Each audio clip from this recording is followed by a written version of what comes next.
Oh, just a little video log from the orchard. It's the 6th of April. Oh, I do love the month of April. This is our apple store and a sort of lean-to over there. There's some water butts over that way. We'll be getting a lot of water from them, but we'll just set these up as well. These are some old oak barrels. These originally came from Vigo, a place that do cider making stuff. And these were originally used to mature rum, and you still sometimes buy barrels like this. When I was making a lot of cider some years ago, I don't make so much cider now, I was going to do it commercially, but it never worked out, so we just make a little for ourselves. We have these leftover barrels, and these are now being used to store water. And some friends of ours, Chris and Andreas, who do some work for us, so we pay them, do a bit of work that I can't really do myself so well, and I've linked these two up, which is very nice, so we should be able to collect even more water now.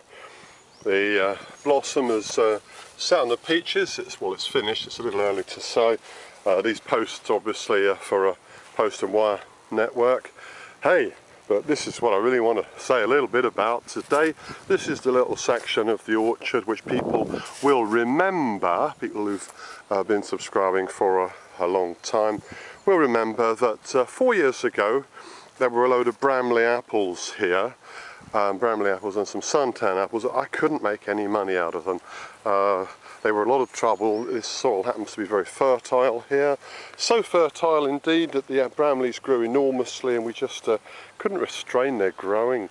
And we kept getting asked for pears, so we thought, hey, I know what, let's pull the Bramleys out and let's plant some pears. Some friends from a local folk dancing side came, and I paid a little bit of money to the charity of their choice in return for some work, and we had a work party, and we got rid of all of the Bramleys that used to be here, and we planted up these pears. And that was I think, was it 3 years ago, was it 2 years ago? Do you know, I can't quite remember. I can probably work it out. That's a year's growth one, that's the second year's growth. I think it was 3 years ago. I think it'll be their 4th year this year, but it might be their 3rd. I should know that, shouldn't I? But these have been pruned. These have been trained as pyramids. I know this is one of the issues that comes up now and then. Open centre versus pyramid. Now most of my apples are planted on and managed on an open centre sort of bush type of system, or delayed open centre bush. The modern style is to keep a centre leader dominance and a pyramid shape. Yeah, these should all have stakes, but we haven't got stakes on them all yet. But these are being pruned on a very minimal system. I'm not doing much pruning, hardly at all, and consequently they've got a lot of there's a lot of blossom here, and amazingly these pears, there's several different varieties. There's Concord, Commies, Conference and Burr Hardy, where these have been pruned so lightly, because of their natures, they've actually blossomed right to the tips with a light crop. I think this is their 3rd year actually, with a light crop last year, averages of 3 or 4 pears per tree.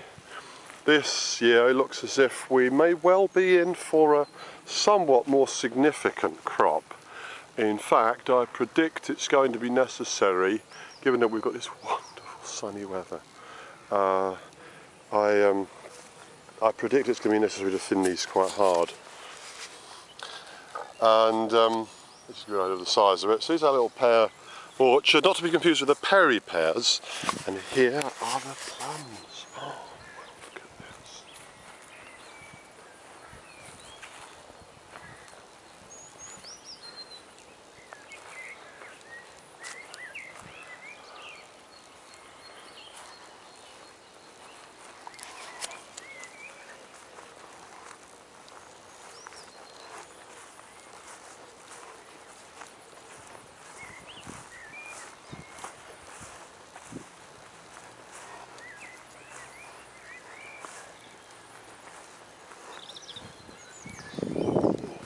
And here's our espalier pears.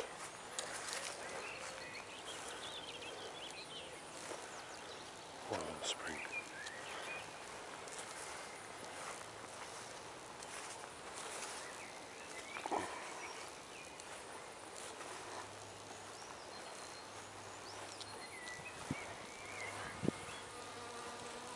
Yeah, the honeybee's not quite extinct yet.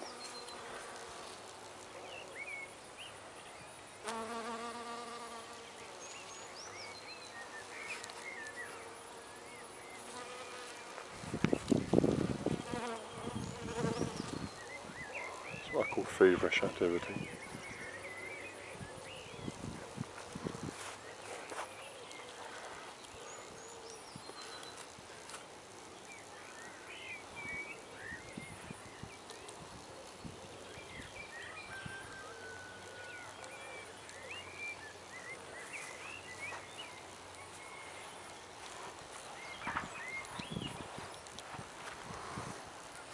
I better get on and do some work.